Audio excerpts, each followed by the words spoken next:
local people, local news and events,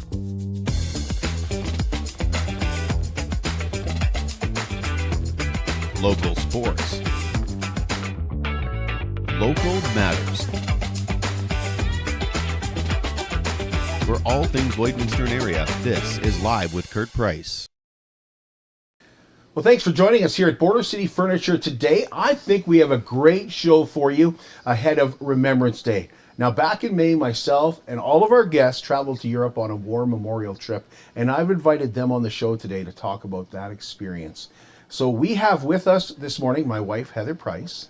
We have Pam Becotte here, Darrell Wright, and Les Smith joining us. We also want to thank Calvin and Ryan here at Border City Furniture for hosting us and making it so comfortable for us as well. Border City Furniture is your 100% locally owned and operated furniture store with a focus on Canadian-made quality products. Tomorrow is, of course, Remembrance Day, and the Lloydminster Legion Branch number 39 invites you to join them in the Synergy Credit Union Gymnasium for the Remembrance Day ceremony, which starts at 10:50. You'll want to be there around 10:30 to make sure that you are seated. Now, if you cannot make it out, you can watch the ceremony on the Lloydminster Legion Branch number 39 page or Live with Kurt Price on Facebook and YouTube. That's courtesy of Forges Media. So thank you to Forges Media, who have done this for the past 5 years, donating their time and experience to make sure everyone can take part in the Remembrance Day ceremony. Our Lloydminster Look Back today also focuses on Remembrance Day as we go back to the Remembrance Day service in 2002. The Lloyd Look Back is brought to you by Exhaust Masters. Smooth out life's bumpy road with suspension, brakes, shocks, and struts from Exhaust Masters, Lloydminster. See exhaustmasters.ca or call 780-875-8851.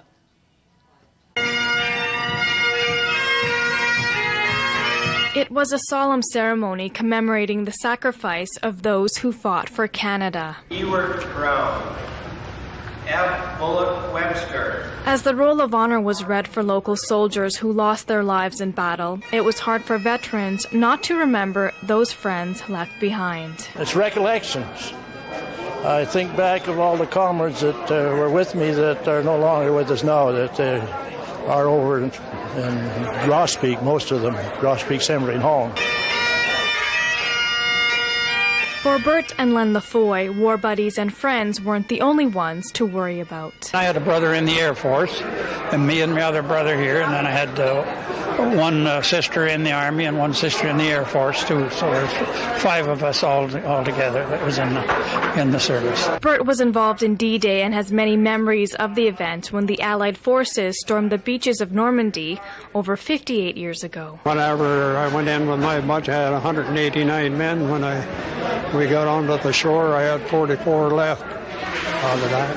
Then we just continued on up through there and got replacements as we left them. Out of the bunch that hit the beachhead of my bunch, there were 6 of us come back to Canada. We stayed together all the way through. These veterans will always remember the fallen and keep them close to their hearts. You remember the people that were standing beside you that are not standing there beside you today. It's really emotional when you think back. Nina Gill, NewsHour. Get your nominations in for Cupcakes for Caregivers by emailing livewithkurtprice@gmail.com. We're heading out this week to deliver more delicious cupcakes and say thank you to one or more caregivers. You can nominate any healthcare professional you think goes above and beyond, like nurses, doctors, home care staff, and more. And don't forget about those family members taking care of loved ones each and every day. 1 in 4 people are caregivers, and they deserve to be recognized for their dedication, empathy, and love and care. Cupcakes for Caregivers is proudly brought to you by Sobeys Lloydminster and Umbrella Marketing and Design. It's not just a name, it is Superior Water. Superior Water has 2 locations in Lloydminster, and they're open on Sundays to make filling your big blue jugs a whole lot quicker and easier.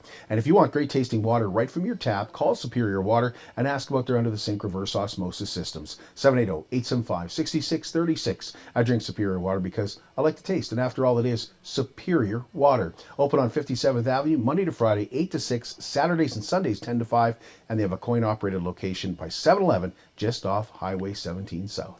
Don't go anywhere. We're back in just 90 seconds here at Border City Furniture, where we'll get into the War Memorial Tour. At Diamond 7 Meats, we work with local farm families to provide a high-quality product and a great selection for you. Try our mouth-watering smokies, pulled pork, roast beef, and more, made pure and natural with no additives or fillers. We offer custom processing, and our experienced team works for you to provide a selection of sausage, burgers, and jerkies made to your specifications. Take your grilling to the next level with a Yoder smoker. Complete the grilling experience with Canadian-made, award-winning line of House of Q barbecue sauces. We're locally owned and operated, and we look forward to seeing you today. At Lloydminster and District Co-op, membership matters more. Because being part of a co-op means you're connected to something bigger than yourself. From long-held legacy by those who built our communities, to people you call family, friends, and neighbors. When you're a Lloyd Co-op member, you're an owner in a local business that prides itself on purpose alongside profit. You earn cash back, you help support causes that matter most, and you're building a better way of life for the next generation. Membership matters more.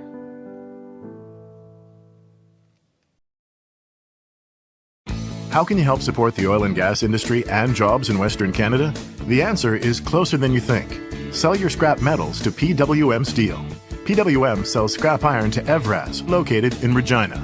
Evraz's #1 customer is the energy sector, building pipes and plates for the oil and gas industry. PWM Steel is your locally owned metal recycler and steel service center in the area. Plus, they're a strong supporter of the community. PWM Steel, your top steel supplier for Alberta and Saskatchewan for 40 years. BioClean Disaster Services is committed, certified, reliable, and will help you get your life back. 1-833-246-8326. BioClean Disaster Services is your local restoration company. They're also Lloydminster's largest restoration company. They will take care of your belongings and your property, but more than anything, BioClean Disaster Services takes care of you, keeping you up to date on what is going to happen with your restoration project. You and your family are first at BioClean Disaster Services, Lloydminster. Once again, your local restoration company. Well, we want to welcome you back to Border City Furniture. With Border City Furniture, where their quality and comfort speaks for itself. And I thank Border City Furniture for making our guests feel comfortable this morning as we chat about our experiences in Europe. During our War Memorial Tour this past spring, our guests today are Les Smith, Darrell Wright, Heather Price, and Pam Becotte. And all of us went over to Europe in late May and left just after our visit to Juno Beach. We were there on D-Day to experience that. So I appreciate you guys coming in. And I think the first thing, and maybe Heather, we'll start with you because I know you're real comfortable about it a little bit more than the rest of us, but let's just talk about why you decided to go on the War Memorial Tour, which, by the way, Heather kind of planned the Memorial Tour. We got the itinerary back. It wasn't exactly what we wanted, so Heather went through and said, I think we could do it this way. And it ended up being almost exactly the way you set it up. And I wanted to go on this trip because in 2005, I got the chance to go to the Netherlands with my grandpa, who was a World War II veteran. And so being able to experience that with him was life-changing. And ever since he and I came back, I wanted to go back. And there were places that he and I had been together that I wanted to see again. And since he and I stayed in the Netherlands, there were a number of places that we didn't get to go together that I still wanted to experience. So I really wanted to see Vimy. I really wanted to see Juno Beach. And there were a number of other places along the way that were very special as well. So that's why I wanted to go on this trip. Pam, how come you wanted to go? Well, Heather and I are friends, and I've gotten over the years to hear more of the stories about her experience over there with her grandpa. In my family, the wars were never something that was brought up. We had survivors who'd come back from them and had served for our country, but in the family you were just told not to, don't bring it up, don't ask. And so I had felt a bit of a disconnect between just internally, I guess, what Remembrance Day and all of it meant for me. And part of what spurred it on was when people have stopped kind of going to the Remembrance Day ceremonies and they're not wearing their poppies maybe as much as we used to in the 90s and early 2000s. Like we seem to see more of the dedication and the remembrance happening. And so to me, this was a way for me to go and experience and bring some of that back so that hopefully I can reinstill in my kids what this means and why it's so special when we didn't have the personal family stories to go with it. But yeah, definitely Heather's interview with her grandpa was the seed that started that to catalyze. Darrell? I think I'm a little bit opposite to Pam. Our family, my granddad, uncle, and my dad served, and they talked about it a lot. So I heard stories over and over and over, and especially Dad, like he would just love to sit down at the coffee table and tell his story to whoever would listen. So I heard the stories over and over and over, and I just wanted to make a connection, I think, just to the countryside that he talked about, and I just wanted to go there and say this is where Dad was, and I think I just wanted to see the countryside that he talked about, and I know it would have changed. I mean, it obviously changed over the years, but Some of it. Some of it, just driving through the countryside, I kept looking out the bus and saying, Dad was maybe right here, so I wanted to stand on the ground that Dad talked about.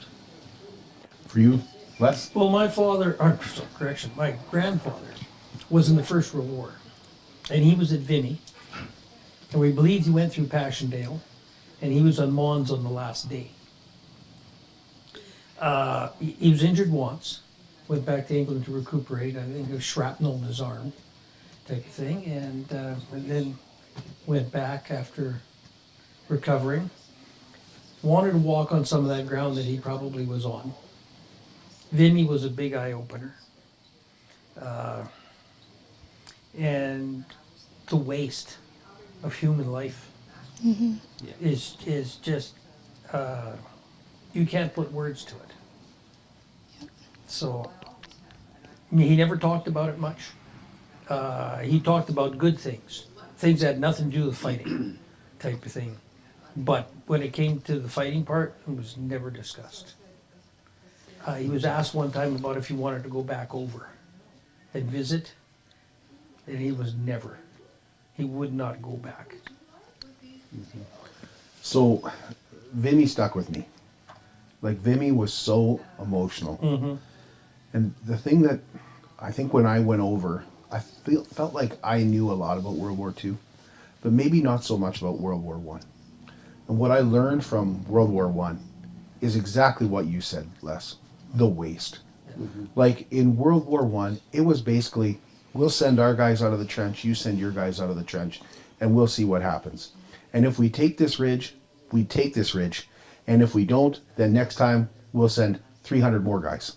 500 more guys. We'll keep just sending guys until we take your position. Mm-hmm. And at Vimy, it was actually, and Hill 70, which we went to both, it was actually, Curry, who said, there's got to be a better way to do this. Like, let's figure out how we can actually do this. But for me, it was definitely Vimy Ridge. What was it for you, Les, on this trip that stuck with you the most? Vimy, probably. Passchendaele, too. My grandfather mentioned one story, and in the underground bunkers, and they were talking about how the conditions were in there. He was talking about picking lice off your shoelaces at night. Ugh.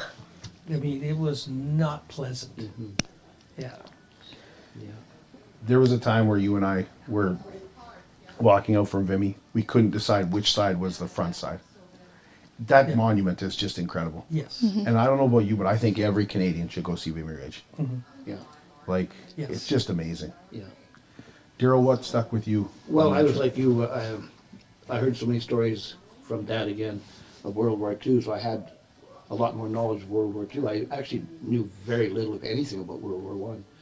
And I'm glad the tour included a lot of things that happened in World War I because it was so educational for me. Vimy Ridge was, yeah, you're right, it was unreal. I had no idea it was that massive, that huge or whatever. Passchendaele, I really, to me, that really tore at me. To see, like you say, the underground part of it, and for the World War I part, Vimy Ridge and Passchendaele were absolutely the top two for me to witness. Yeah. We had an awesome guide. Becky was awesome in Passchendaele. Yeah. One of the things that really hit me was when she said, the goal wasn't to kill the enemy. Because when you kill your enemy, all they do is throw you in a hole and cover you up. But when they take your leg off or they wound you severely, you become a problem. Yep. Yeah. All of a sudden, they've got to spend resources taking care of you. They've got to pick you up. They've got to put you in an ambulance. They've got to take you to the hospital. They've got to feed you. That ambulance uses precious fuel, which they love to wear up. Our guides were incredible on this trip. They were. Yeah. We had amazing guides on this trip, and Becky was she was phenomenal. Yeah. For her, she'd had relatives that, you know, her great grandparents had gone through this, basically been pushed out of their home by the Germans in the First World War, and to hear her talk about how they're still finding bombs, and what did we assume? We assumed that they were still finding bombs in fields. No, we're finding bombs under houses now, because the houses are all getting older, so we're digging up the basements. People want basements, they want in-floor heating now, and that's where we're having to be careful, because we're finding unexploded ordnance. Like, she was phenomenal. Passchendaele was so moving. Yes. It really was. Both Vimy, like I have dreams. When we came back, I talked to Gerald Albers and I said, Vimy was incredible. He said, go to the library, get the book by Pierre Burton. I went, I got the book. Vimy was already on my mind. I couldn't stop having dreams about it. I couldn't stop. I was telling Heather, I was having nightmares that I was drowning in the craters that would fill up with water. I kept having these nightmares that I was one of these drowning in the craters. That's how moving that was for me. Is I want to know more. I want to know more immediately. I'd suggest anybody read that book. It's phenomenal. Heather, for you, what did you bring back? A lot, but being on Juno Beach on D-Day, I will never, ever forget that, especially because of that ceremony they had in the morning. That was basically the same time that the soldiers would have landed on the beach. And to walk up to Canada House and see it in person as a Canadian is very overwhelming. But I didn't realize how many Queen's Own Rifles symbols were on it, and that was one of the regiments that my grandfather had been in.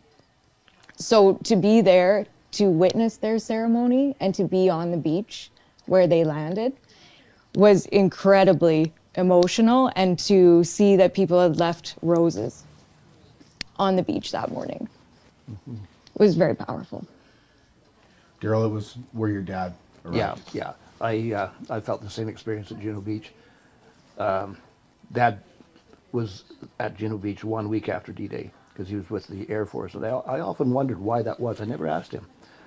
But it all made sense. They had to go in on D-Day, and they had to capture the beaches, and their goal was to capture five beaches and the city of Caen. Well, they didn't succeed on D-Day.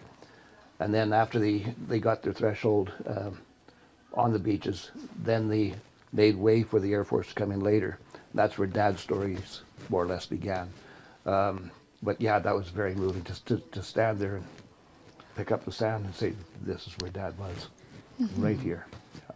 Because they landed on, they had to make temporary runways. And he boasted, or I don't know about boasted, they had to lay wire mesh down on the beach, on the sand, and that's what they landed their airplanes on. But you're right, like that is one of the reasons I went, is to stand on Juno Beach. And we were able to bring a little bit of that sand home. Yes, we were. It's amazing how often I look at that sand. And think about that day. Pam, what stuck with, what did you bring with you? There were so many different things that came. The two most powerful moments for me was singing "O Canada," actually, as we stood there on Juno Beach, because there were so many accents that weren't Canadian, and they were singing it with us and for us, and they are so proud of what we did. And it's, in a lot of ways, I think more than what we see at home, and I found that to be very overwhelming. The other one was when we went to Grosbeak, and we had some poppies and flags that we could lay, and I didn't know anybody specifically that was there. Nobody had told me that I would go, and so I went looking for an unknown soldier, and I didn't realize how much he would mean to me, and all of the rest of them that I found after, because there's just so many of them that we don't know who they are. And So the cemeteries, I think, was something that really impacted me, because in the Netherlands, the school-aged children are who look after them, and to see how they are so meticulously cared for. There's hardly a weed or a blade of grass they just take so much pride, and to see the little teddy bears. And at one of them, further along in our trip, there was handmade cards that the kids had made, and they laminated them for the soldiers and put them out, and it's still so prevalent and relevant, and it's being taught in a way that is so ingrained in their culture that they just, they tend for our people as if they were their own, and it's a beautiful thing to see. Yeah. Heather and I talk about the trip a lot, and one of the things we talk about is when we went to Harskenbush, and our guide was Mark, and he talked about exactly that, Pam. He talked about when we said to him, like, how long have you been working at Harskenbush? And he said, oh, I don't work here. I'm a volunteer. Yeah. And this is one of the rare occasions that I have accepted to do a tour with adults. I prefer to do the tours with children. And that struck me. And he just said, our children need to know that this happened. Yeah. That the Holocaust did indeed happen. And this is where it happened. It happened right here. And Harskenbush is the only SS-led camp outside of Germany. And the other thing that, when we're talking about that kind of stuff, is Hill 70, Heather. And you often talk about the graves. The cemetery that's not far from the Hill 70 monument. When you go in there and you start looking, you start thinking to yourself, there's a lot of headstones that say a Canadian soldier of the Great War. They don't have a name. And at that cemetery, there's 2,900 headstones, markers, but only 900 of them have a name. Yeah. And that's just overwhelming. It's overwhelming. So many people don't know what actually happened to their relative. So that's it's heartbreaking. Just want to go back to Harskenbush again, and our guide Mark, and how awesome he was. He was just phenomenal. But at the end of that tour, they told us that they have monuments, they have stones that they have with the names of the prisoners. We'll call them prisoners, most of them Jewish, but the prisoners that died at Harskenbush, most of them Jewish, and how they were tarred not too long ago. Yeah. How it's still going on. That it's still happening, and that's shocked me. And he said, well, we bought new ones, put new ones up to celebrate this. But Harskenbush was when we actually, and Les's wife Ethel made an awesome memory book. We have it on the table here. When they showed us the actual autopsy table, like, that was really something. When he said, he talked about a young man who was taken out. He was a problem. He was a problem until they arrested him. Yeah. He was a problem at the camp. So the easy thing to do was to get rid of this 16-year-old boy, was to take him out and put a bullet in the back of his head. They laid him on this table, and he said, I'll guarantee, the doctor came in, and he said, this young man died of the flu. Yeah.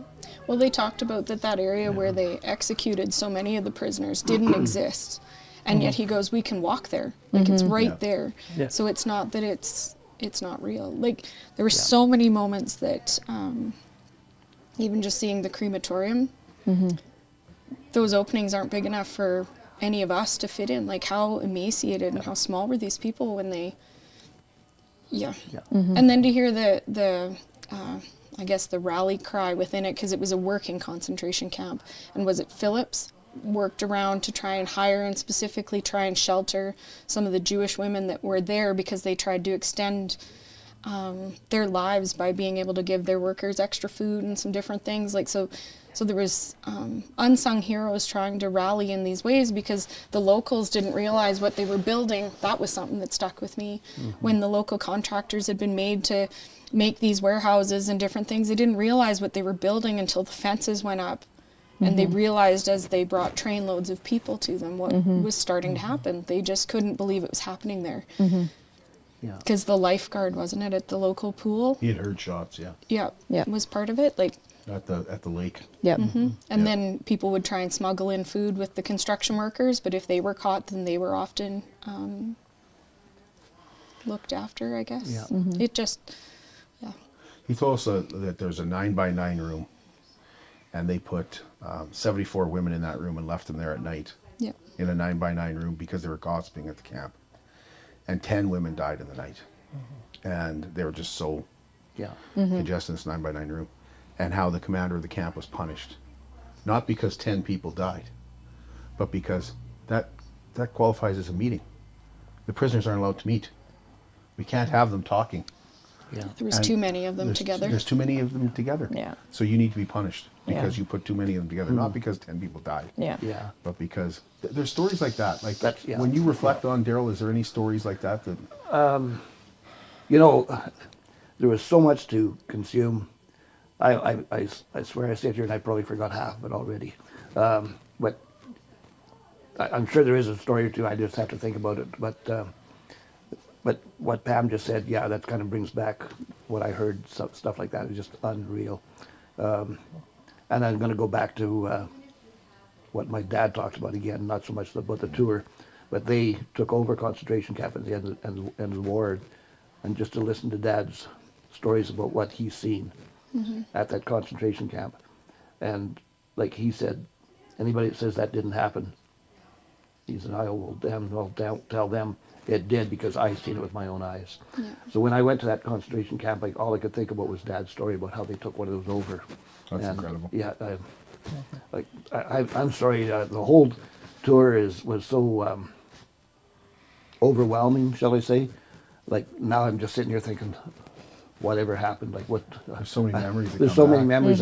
Yeah. Yep. Well, even there, when they talked about when they removed all the children, Yeah. Yes. you know, that was just, remember and, that, yeah. and you could tell that the story was not going to have a happy ending, but Yeah. Yeah. Yeah. that's just, it's hard to imagine that somewhere on this planet somebody could think that was okay to do that to those children. Yeah. Where they took them all and put them in rail cars essentially from this concentration camp, walked them out at the other end into the gas chambers. Yeah. Yeah. Evil does exist. It does. Yeah. Yeah.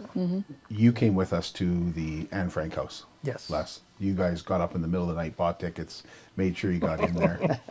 Yeah. It's hard to talk about the Anne Frank house, I think, because mostly everybody knows about Anne Frank. I mean, you've read the diary or you've read, the book about Anne Frank, but man, it's small.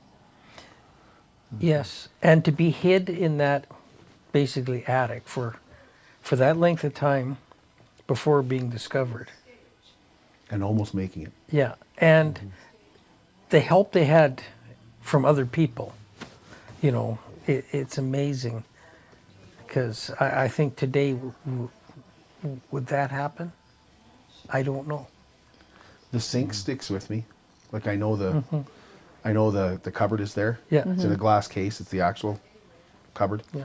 But for some reason, the sink, it's an empty kitchen. This and then they tell like this sink is the actual sink. It just, I don't know. That sink is just, it sticks with me. It's just how many times they walk by? How many times like it just? Yeah. I don't know. But the forethought of her father to plan it, have it ready for when they needed it, was pretty good. I thought. I mean, he was thinking forward, and he could see what was coming. Yep. I talked about how on this trip we, if we weren't crying, we were laughing, because there was a lot of emotion on this trip, and the other thing that sticks with me is that Liberation Museum. Yep. And it was both.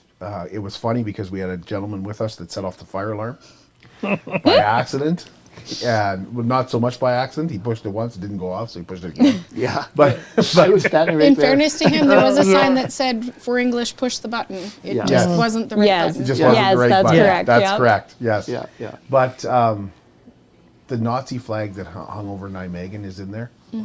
Like, my goodness, when you look up at that flag, it's so intimidating. Like, you understand why, in a lot of cases, there was no pushback. Why, how easy they were to go into, say, Paris. Like Paris is still standing. Yeah. Mostly because there's nothing we can do. You're here.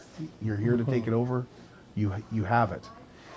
And then to see bullet holes in other cathedrals where there was fighting. Yeah. And things Or the like singe on the outside of the cathedrals was another thing. Yep. Yeah. I don't know about you guys, but I think for me, when I talk about the trip, I feel like I'm telling people you should go. You know, if you're at all patriotic, go to Vimy Ridge. You know, if you want to feel patriotism, go to Vimy Ridge. If you want to feel patriotism, go to Juno Beach. Yeah. Especially be there on June the 6th, like we were. And experience that ceremony. Now, there was something that happened at Benny-sur-May that I want Heather to kind of talk about, because Rosemary Falk did give us some pins. We had some poppies, we had some flags, and when we were leaving Benny-sur-May, we were approached by the same people who had done the ceremony that morning. We recognized them from the morning. So they were arriving to do another ceremony. And we could, because they had flags and some of them were in the band. Instruments, yeah. So we kind of knew that a ceremony was about to take place, and we had our poppies and our flags, and we started offering them a poppy or a flag. And they all took them they were very happy to receive these gifts. And as we were basically at the exit to the cemetery, there was this musician who was there. She was, I don't know, a teenager, I would say, was our guest. She didn't have a poppy. And she was looking at ours. And so we offered her a poppy. And the way her face lit up and the way she smiled, and she could not wait to wear that poppy. Heather pinned And it on her. that was just so heartwarming to see that people remembered and were there to honor and wanted to wear that poppy as a symbol of remembrance. And it also made me think of my grandpa, because when he and I went over to Holland, we took a lot of poppies with us. And I thought, I'm not sure what he plans to do with all these, but yeah, we can pack them.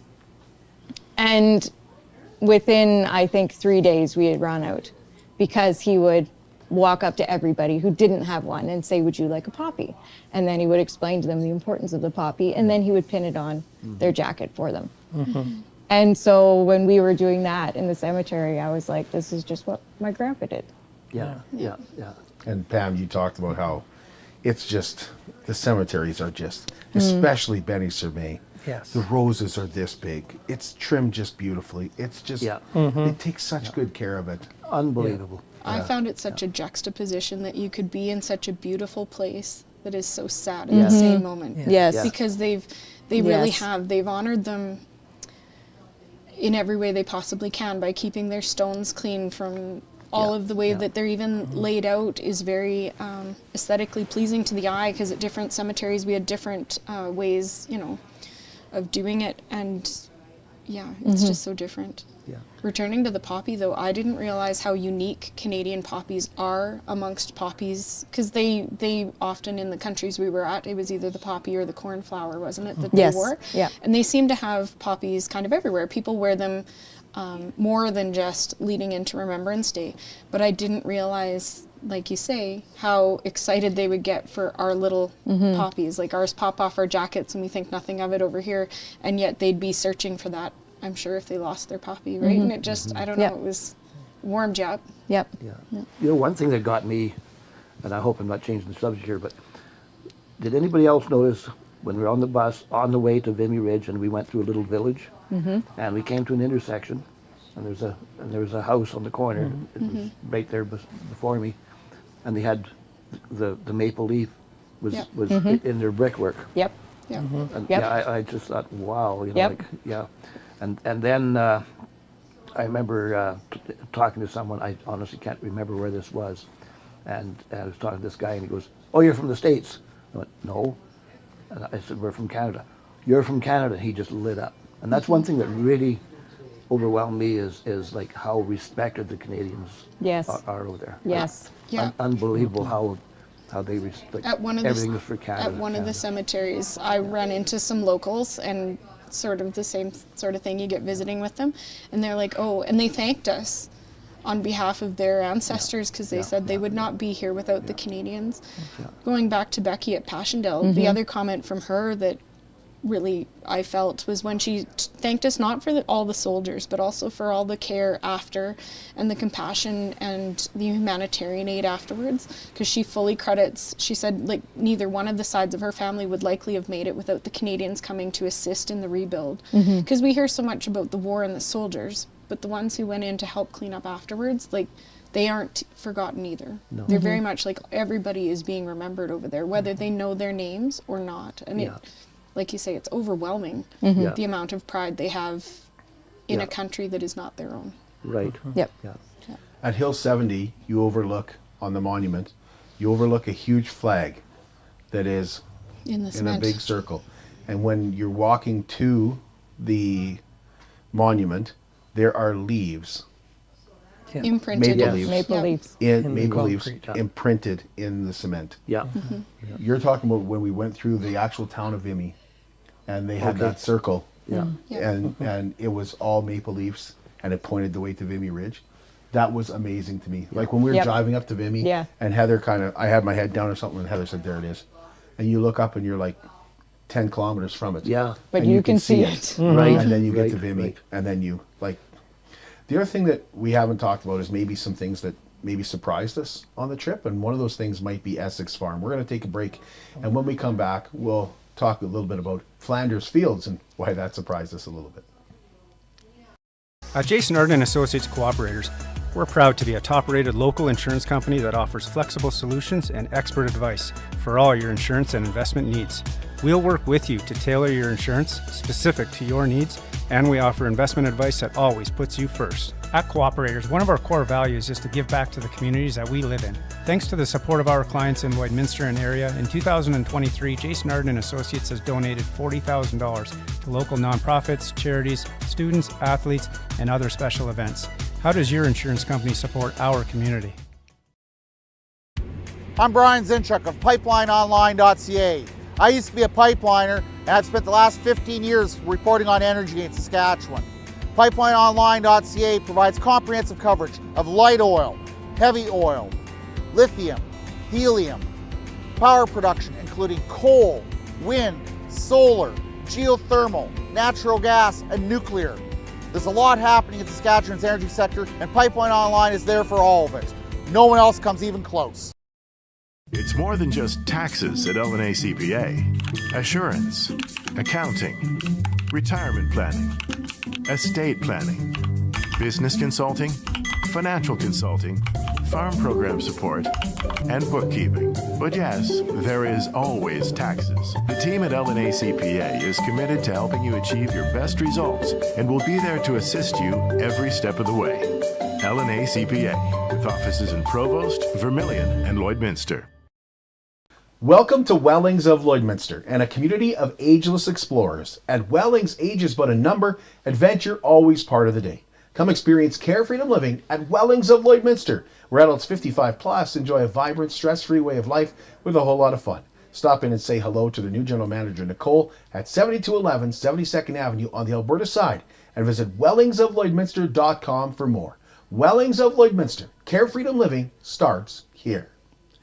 We want to welcome you back to Border City Furniture, winners of multiple Downtown Business of the Year awards. And Calvin's been a friend of mine for years. And so when I asked him, you know, we do the prospectives here, and I said, I love to do this show. I want to make our guests comfortable. And he said, you're welcome to come to Border City Furniture. And this is just the lap of luxury. So we really appreciate Calvin, Border City Furniture, having us here. Just before we went to break, I mentioned that there were some things that maybe surprised us on the trip. For me, one of the biggest surprises was how small Flanders Fields was. Mm-hmm. That cemetery and how Yes. it's right off the highway. Yeah, it's right there. You're literally a sidewalk width Yes, off the highway. yes. It's not like you're off the highway, you're on the highway. Yeah. And how there's, I don't know, is it because it's right beside the highway that grass isn't growing there? That they have layered? That's a good question. Yeah, I don't It know. seemed I to me didn't like, think to ask. Yeah, it was artificial turf. Yes, that it they had was. in the and cemetery. there's nobody there to ask. No. Like there's not, like, No. there's, like that surprised me. As we were driving there, and you're looking out your window, as you mentioned, Darrell, there's all kinds of cemeteries that you just pass a random cemetery and you know it's a war cemetery because you recognize the headstones. And then all of a sudden you're driving almost through this town and here we are at Essex Farms. It's like, wow, that surprised me. But it wasn't without its move. Like, there was a time where Heather pinned a poppy on the monument and read in Flanders Fields right off of, and they have it in John McCrae's handwriting. That was very emotional. It was still very emotional, and you could walk through. But was there anything else on the trip? We'll start with you, Les, that kind of surprised you, that you weren't expecting, that we stopped at, or something you learned that you went, I did not expect this when I left Canada? Boy, that's the question. I knew there was going to be cemeteries.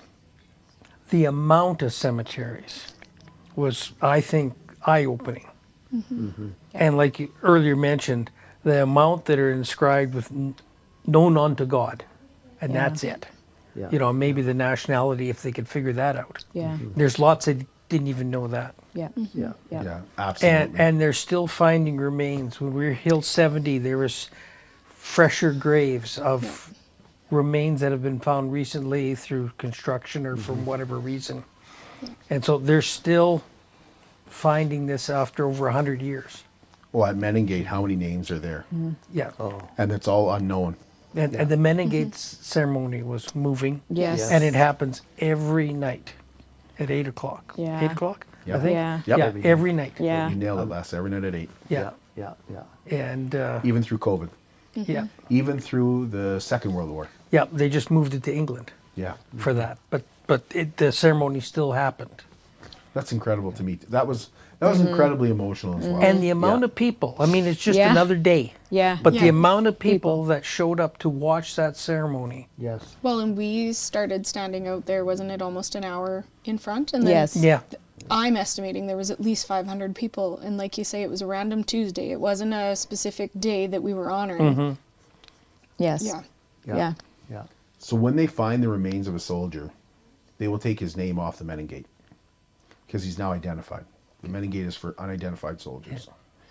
And so we found a name from a young man from Lloydminster on the Meningate.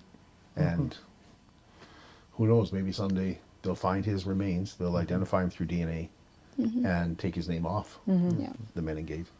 But that was, I didn't expect that either. I didn't realize what happened at the Meningate. I wouldn't have known that. Had we not gone over there, I would not have known they did that every night at 8 o'clock. There was, your grandpa guarded the Nijmegen Bridge. There's a ceremony there they have all the time too, where they run across the bridge every night. That, like, every night. That's phenomenal.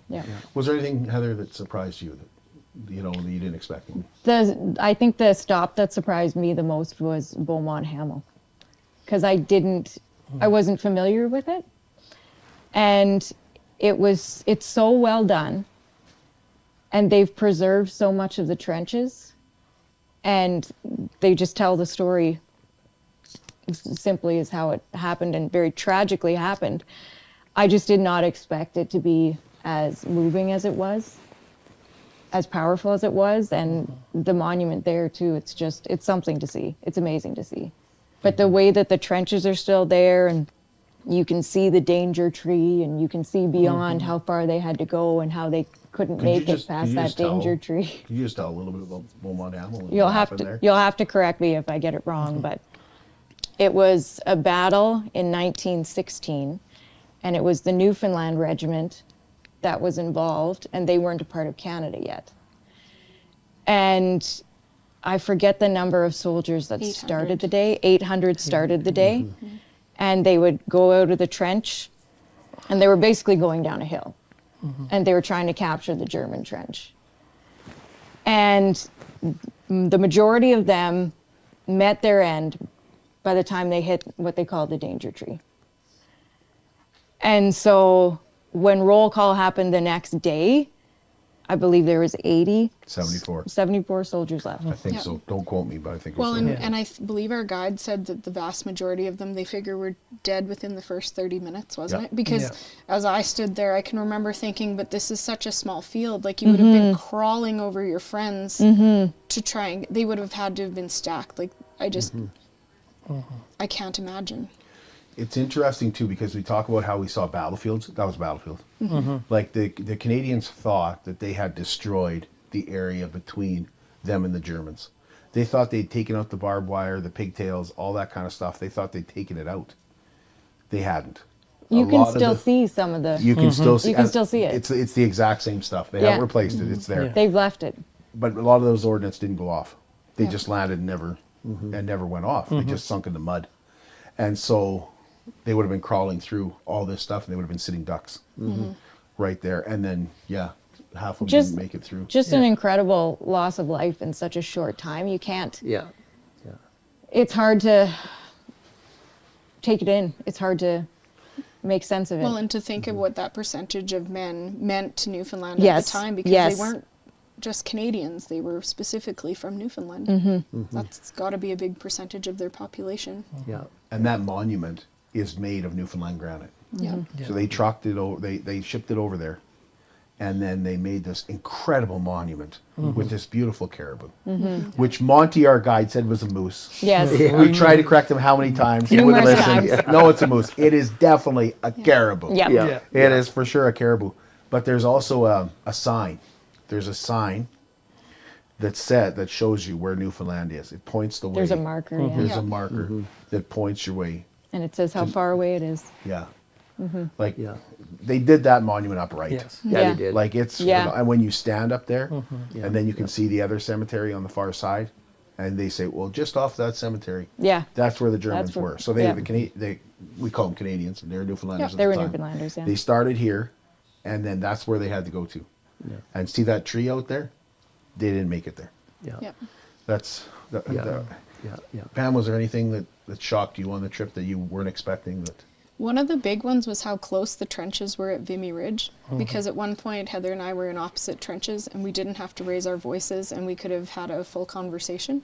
And how, I don't know, they're not as deep for people our size anymore. Like, so you were kind of, even as you were walking, like you're very exposed. So it was very, very surprising that way. Like you say, the craters was another one that when we saw some of the shallow ones to start with, you're like, oh, this is kind of hilly. And then you start to realize, no, that's an ordnance that's went off. And like some of them, you couldn't tell how deep they were, but they were just these giant gaping holes. And there was however many of them between us. And like I said to Heather, I don't understand how they even got the trenches made. You could have just walked over and hit the other guy with your shovel. Like how did we invest in that? The bunkers was the other one that I found to be so surprising. Like when we were visiting with Olivier, was it, that did our bunker tours, and he got talking about how they basically had the Sears catalog of bunkers, so you could just flip through and pick out what you needed. And to think about all the coordination of materials and supplies and the workload, and you would just show up with this ready to go bunker that now we're going to make, and then how thick those walls were, like walking in them. Yes. Because at that particular there again, it's all volunteer done, but the one was kept authentic as it was found. The other ones they've been restoring, and to just see and to sit in some of those offices where so much evil was planned. It's a creepy feeling to be standing there, like, but yet at the same time they were remarkably smart people, the scientists that figured out how many cranks on that thing when they were showing us if our power goes out, how many cranks do we need for those of us in this group to keep our air circulating. Like, it's fascinating and appalling all at the same time. But that was something I did not expect to enjoy as much, because as we went through, we saw all sorts of different types of them. So whether they were combative or defensive or planning and strategic, it was just very interesting to see. And yet for those ones at Antwerp, they're in amongst this beautiful cathedral park type. Like the trees were so tall. How did they live through that war to be there? And there again, that guide, he touched my heart in a way that I'll never forget him. And his message again was we cannot forget what happened here. when we met him, he said, these were his exact words: first of all, let me thank you, because without Canadians, I would surely be speaking German at this time. Like that hit me. Yeah. And then when he said that they had proof that Rommel was in those bunkers, like, you know, there's a name you recognize in infamy, right? And you're right, Pam. I did not. And those bunkers are new. Like, I don't mean they're built new. No, but they were rediscovered and because they didn't want to take all the energy and resources to destroy them, so they covered them in sand. Was my understanding. So the original paint is on the one still. That. They just filled them in. Yep. And to think that they don't get funding for something like that was also something that struck me as being so odd, that it's like, this is world history. It's not just history for your own community. And to risk not having that. And didn't he say there's only like 3 of them that work to curate all the things that they've done? 2.5. Yeah. Because I thought he actually worked there, and I said to him, like, when Wayne Johnson was with me, and we said, how long have you worked here? Same as we did with Mark, right? Oh no, I'm a city gardener. You know, I just volunteer here. And it was obvious that his grandmother had told him many stories about the war. And what had happened there. And he's a city gardener, and he says, you know, if Americans had liberated Antwerp, there'd be movies made about it. But his grandmother had told him that the war in Antwerp didn't start until the Canadians liberated it. That's when it started. And that it was just the beginning. It was just the beginning with the V1 and V2 rockets. And then he's in this bunker, and he's telling us about the V1 and V2 rockets while he's standing beside one. You don't even recognize he's standing beside one. Then he goes, oh, here's the base of one right now. But even with that, like, you see the pictures of these rockets, but to stand beside one piece of the rocket, and I know I'm not tall, but I was smaller than that piece of the rocket. And it's like, oh my God, how big was this thing? And then to think of how many hundreds of them they fired off. There again, it's such a marvel that you could be that studious towards destruction is, pretty. Before we went into the bunker, Olivier was talking to us, and there was a headstone outside of the bunker. And I kept thinking to myself, are we just going to ignore that there's a headstone right outside of the bunker? Heather, that stuck with you, the story of Paula Eimpens. And how they found the headstone too, because they had discovered the headstone when they were renovating a building, and somebody had used it to basically level off a corner. And so when they found it, they thought, this needs to be preserved. And eventually they did find the family of the woman. And so they moved it to be outside this bunker, to be part of the museum. But the inscription, here lies, was her name Paula? Paula Eimpens. Thank you.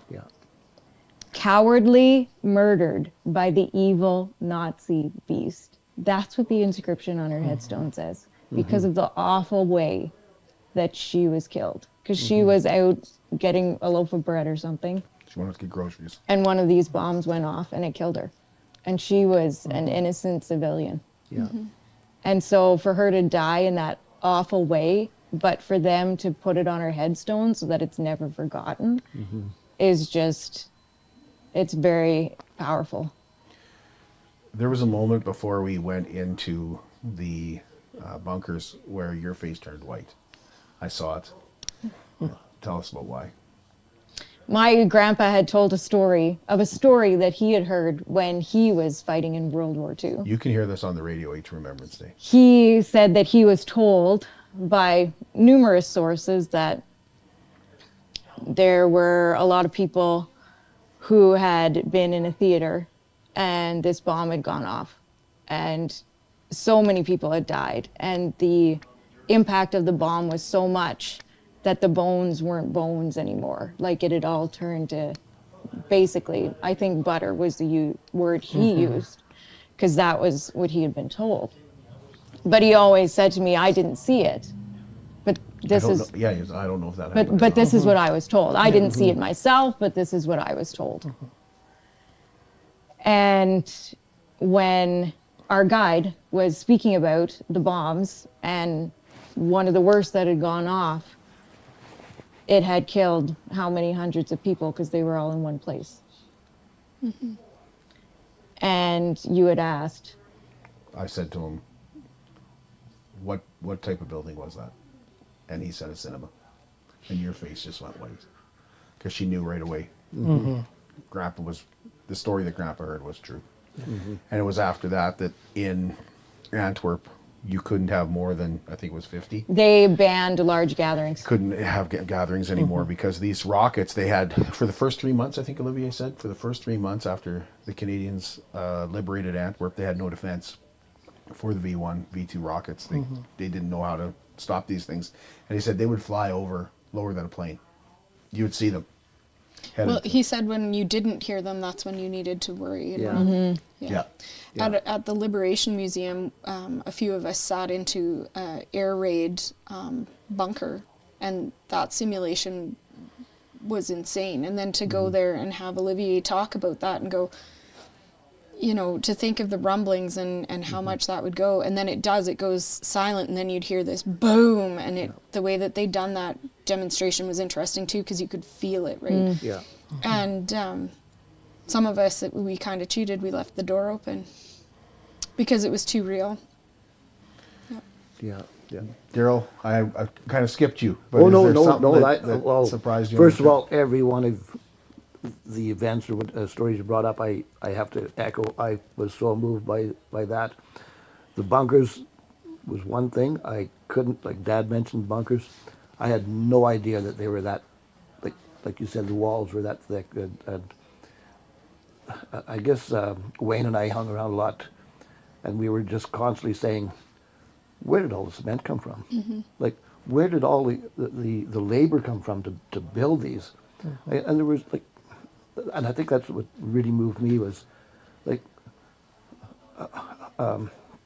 where did they get all the resources? Where did they get all their labor? Where did they plan all this? Like it was just and massive. how quickly it happened.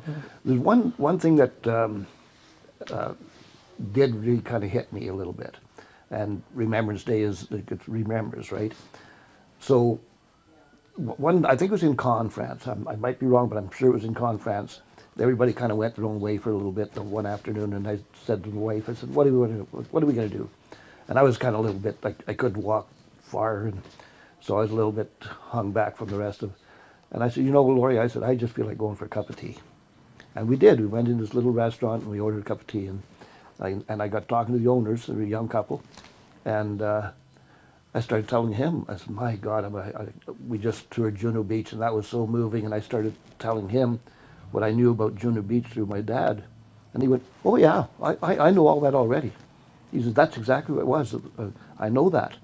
I went, you know that? Yeah, he says, we're taught that in school. And it just hit me. I said, like, they're teaching that in school. Maybe we should be teaching that in school. That really moved me, that they're taught that in school, everything that my dad said. And there was so many things, like your interview with your grandpa is just so overwhelming with me, because your granddad talks about things that my dad talked about. So I think they were right. Although they didn't know each other, but I think they were side by side going through the war. Yep. Yeah. So yeah, that's one thing that really moved me, is when he said, I know what you're saying, and everything you're saying is true. We were taught that in school. Yeah. Almost everything we did was Canadian, but we did go to Pointe du Hoc, which to me was also, I cannot believe the American Rangers were able to scale those cliffs. Yes. They had brought with them ladders from the London Fire Brigade. They didn't even reach half up the cliffs. They had underestimated how high those cliffs were. And to hear that, you know, you'd get, if one guy made it up, he'd put a rope ladder down, and the Germans would just come cut the ladder, and how many men were on that ladder. Yeah. But if the Americans don't take Pointe du Hoc near Omaha Beach, I'm not sure the whole thing. I'm not sure. Yep. We're talking about D-Day in the same light. But at the same time, America is usually rah America. They're all about, and we saw a little bit of that while we were there, because there was some ceremonies, some American ceremonies. But I did not feel that way at Pointe du Hoc at all. I did not I felt like, do Americans appreciate this enough on what they did? Because there's a monument, you can't even really get near it. It's collapsing into the, you know, off the cliff. The cliffs are decaying more and more. For me, I thought, if there was ever a place where America deserves to celebrate, it's Pointe du Hoc. Like, I was glad we went there. I was so glad. that we were able to go there. Well, and because of our timing, we got to see some of the actual Jeeps and things like Yeah. that. You got to ride in one. Ride one. Yeah. But it was interesting to see, and there was a lot of people that were patriotic in the fact that they were dressed up in families' previous uniforms and Yes. things to show an honor. But it was kind of odd because at one time I was eating right off the beach for lunch and people were playing fetch. Like it was just such an odd moment to, Dunkirk was like that. Yes. Mm-hmm. And It's just Dunkirk's regular beach was restaurants so long and so Yeah. wide. Like, and I had to kind of giggle when I saw that giant tractor and there was a big banana out on the beach, like on these big poles. But it's because so many families come, the kids use it as markers to find where mom and dad would be at. But here you're at this somber beach. There's so much history. And then there were these interesting moments down the way, right? At Dunkirk, Heather and I went to the museum, and they have some kind of anti-aircraft. Artillery. I believe it's artillery. Yeah. I believe it's anti-aircraft, but it's on 2 wheels, and it's rusted out like crazy. And they said, we know it's British because it says on the tires, made in London. We can read that part of it out, but we don't exactly know what it is because it might not be the entire thing. We don't know. But it was discovered in, I think they said 2013. There were some kids playing in the water. And they're playing And they on it. stepped on it. Yeah. They're like, there's something here. And the adults are watching the kids kind of jump off this thing. And it's all covered in sand. It's not like they're ripping up their toes or anything on it. It's all covered in sand. But they realize there must be something there because the kids are coming out of the water and they dig it up and they find this from Dunkirk. That just amazes. Yeah. And then at the Con Museum, there was a Canadian rifle that they found in 2020. You know what? I think it was 2020 they found that piece, and it was 2013 they found the rifle. I get those dates mixed up. But but that rifle had just washed up on beach. Yeah, it was recent considering. Yeah. Well, and I think that was one of the biggest surprises is, like you said, we think it's the past, but it's still very much present. Like whether it's being that we're identifying remains, or with Vimy Ridge, when I saw that they'd inscribed a new name at the end, I didn't realize, there's just all these different things that are currently happening. Like, and although we think, it happened 80 years ago, it happened whenever, no, it's still very much alive today and is a concern. Like you said, when you go to renovate your house or if you're digging in your backyard. You can't use heavy equipment because you might. Yeah. Well, the amount of sheep that we saw and remote control grass clippers because they can't risk the weight of a person. Yeah. That says a lot when you started to add up how many of those we had seen on the different plains. Because at first you see them and you think, a flock of sheep. But then you realize that's not actually they're not there for the purposes that we would have a flock of sheep. Yep. Yeah. Yep. Yep. So many experiences. Some of us are going to be speaking at Remembrance Day services tomorrow. Heather, you'll be speaking about some of the stuff at the Legion. And I'm just curious what you want people to take away when you talk to them about what happened and what we experienced while we were there. What is it that comes to mind for you? There's a lot of things. I think mostly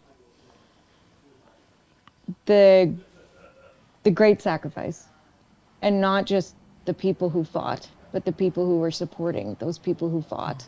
And then the families back home who had how many sleepless nights because they don't know what happened. But there's so much sacrifice connected to all of it. And as Pam just said, how relevant it still is to this day to people who live over there, because it still potentially is a part of their day-to-day life. So just the magnitude of the sacrifice, how much the people in Europe still appreciate it and still think so highly of Canadians, and the freedom that we get to enjoy because of that. Well, Becky had said, and it's amazing how they point at a row of houses and they say, over by those new houses, well, those houses are built in the 1940s and 50s.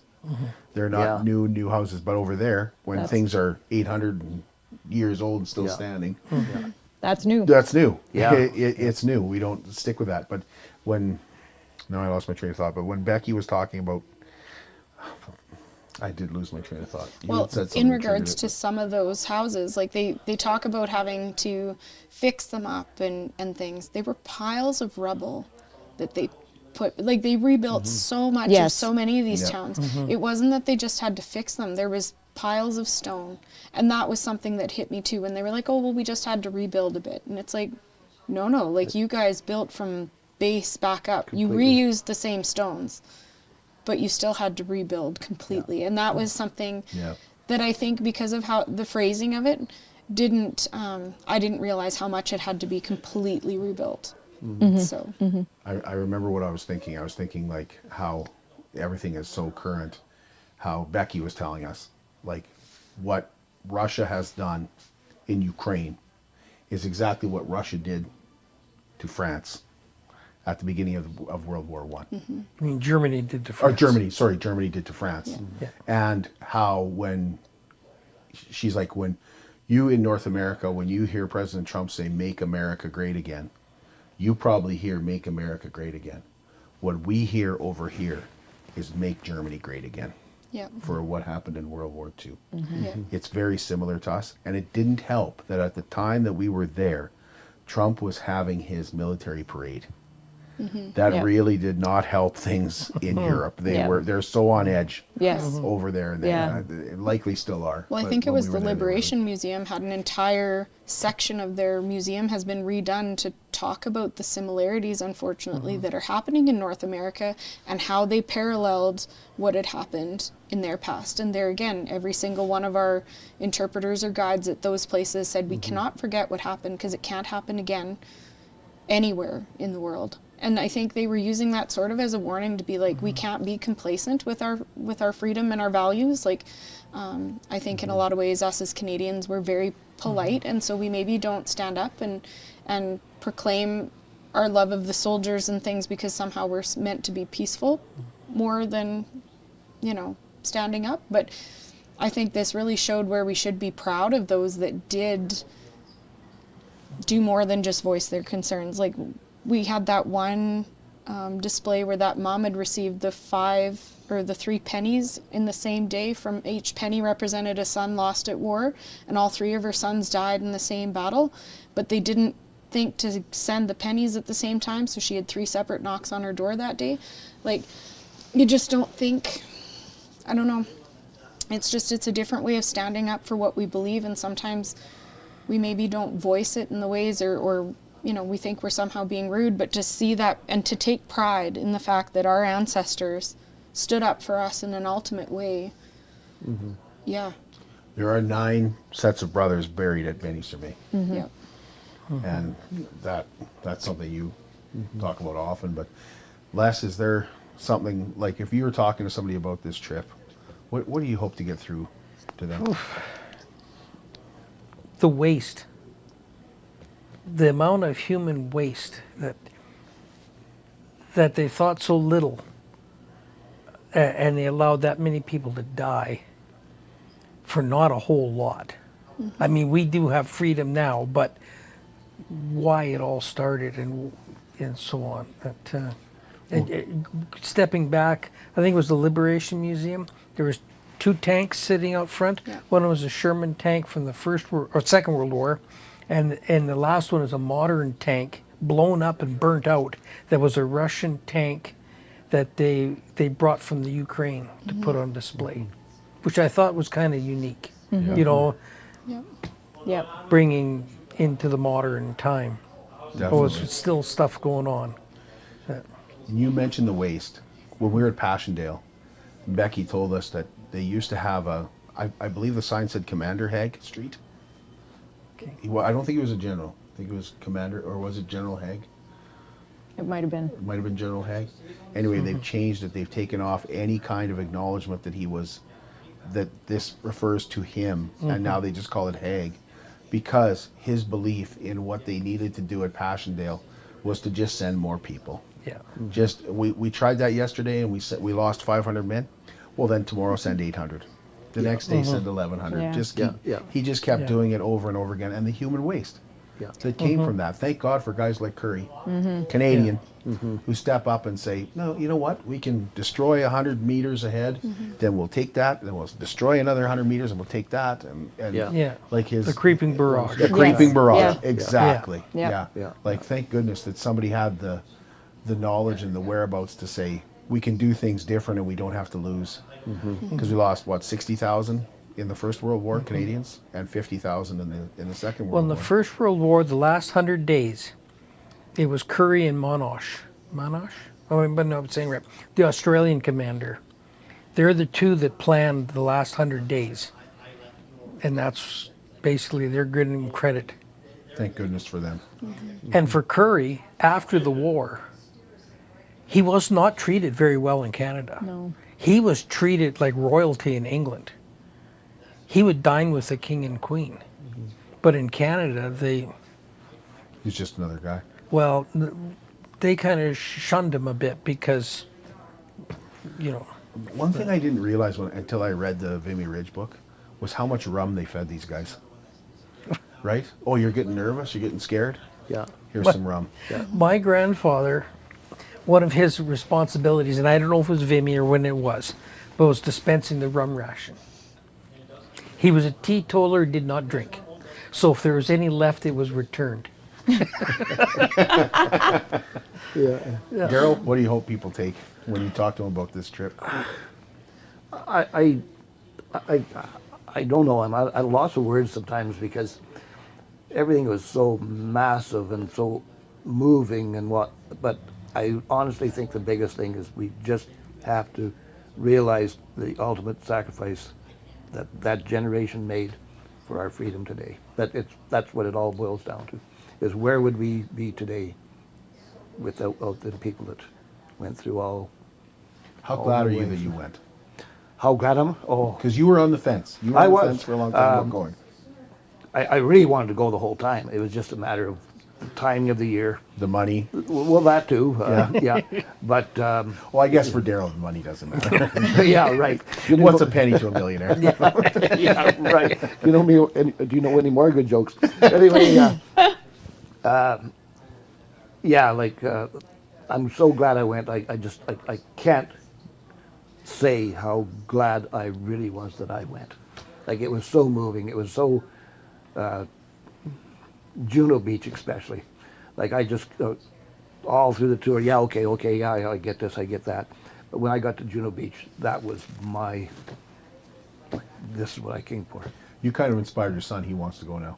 Well, that's the other thing I should mention is, I don't know if anybody felt the same way as me, but after 2 weeks of it, I thought, I've had enough. I've seen so many cemeteries. I've seen so much waste, so much. Your emotions up and down. And I don't mean any disrespect. No. But I just said, I've had enough. Get me home. And the last day was a long day. Like when we had to get up at 5 in the morning and the restaurants weren't open yet, so we had bagged lunch back for us, and we took the bus to Paris, and we got to the airport in Paris and flew, and it was a long day from the time I got up until the time we got home right in our own house. Yeah.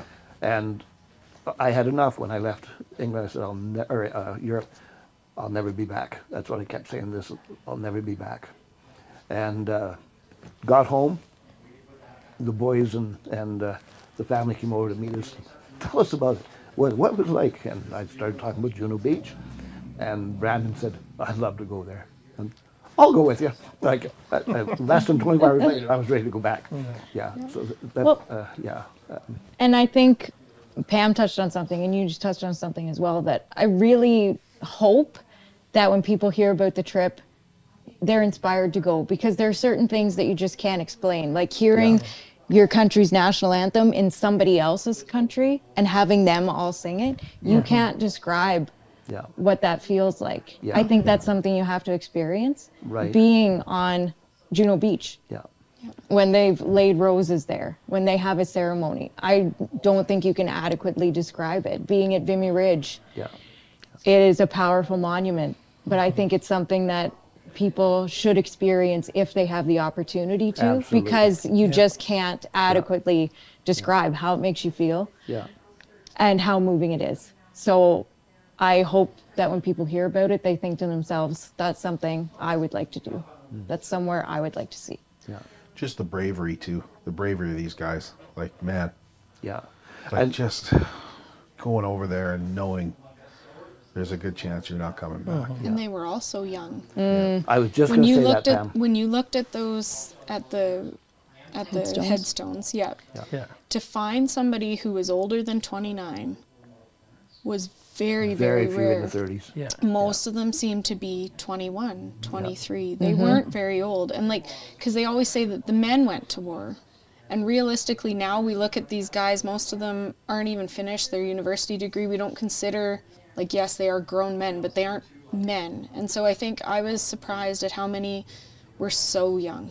Yeah. Like, I know your grandpa might Was have young. tweaked his age to get into the army, but it's like, I didn't realize that that was who all we'd sent over. We sort of sacrificed an entire generation of those young men. And yeah. That's exactly what I was going to say, Pam, is all them cemeteries, I mean, there's so many that were unknown soldier, but the ones that they knew, there was the name age 21, age 22. Yeah. If you found one in the 30s, it was few and far between. Yep. But that's what really hit me is, like, men, like, oh, men, yeah, well, I'm thinking man is 40 years old, you know, or 45 years old, that's a man. He's married, he's got a family or whatever, but when you read them and 18, 19, 20, 21, I've even seen one that was 14. I can't remember where that was, but I've seen one that's at age 14. Why 14, I don't know how, but yeah. That was so moving, was the age. Yeah. Well, I think Heather touched on it as like, go. If you're thinking about it, just go. Oh, Like, absolutely. She said to me, I want to go back. And I said, well, maybe we'll go back for the 100th anniversary. And she said, we can't wait that long. We cannot wait that long. And the other thing was at Juno Beach, and they said, we didn't think anybody would come after the 75th Yeah. Yeah. Is that right? for the ceremony. And there thought we people all would were stop. that morning. Yeah. And you know, like we made up a good portion of the people that were on that beach. Our group was a big portion of that. Yeah. I thought that ceremony was moving. There was, I'll probably get this wrong, but there's two soldiers with their head bowed, their gun resting on their foot. And it was not a short ceremony. No. They never moved a hair. I mean, they were just statues. Yeah. I said, I couldn't do that. Not a chance. You know? Yeah. Was there a soldier there from Wainwright? One of the guys speak from. He'd been at Wainwright. I don't know if he was currently at Wainwright. I'm not sure. At one time, I think he had been Yeah. at Wainwright. But anyway, we could go on and on about this. Go to your Remembrance Day ceremony. Put on a poppy, of course. And I want to thank Les, Darrell, Heather, and Pam for being here to talk about what they saw. I think about how our emotions come up when we talk about what we saw, and we just went to see what they did. Imagine how emotional it would, and you start to understand a little bit more about why didn't they talk about it as often as they could have. You know, why didn't your family, Pam? Yeah. I think it's pretty obvious once you go over there and you realize. Why didn't your grandpa want to go back, Les? It's easy to see. Yeah. You know, and for you, Darrell, I know at Juno Beach you told me. My dad told me so many stories over and over again. Man, I wish he could just tell me a story again. You know, just heard him say this story so many times, and so many times you said I walk away from it going, yeah, I heard that story before. Now I'd love to hear it again. You bet. We thank you for tuning in, and we'll be back with you on Wednesday. Don't forget, the broadcast of the Remembrance Day ceremony tomorrow comes your way at 10:50, courtesy of Forges Media.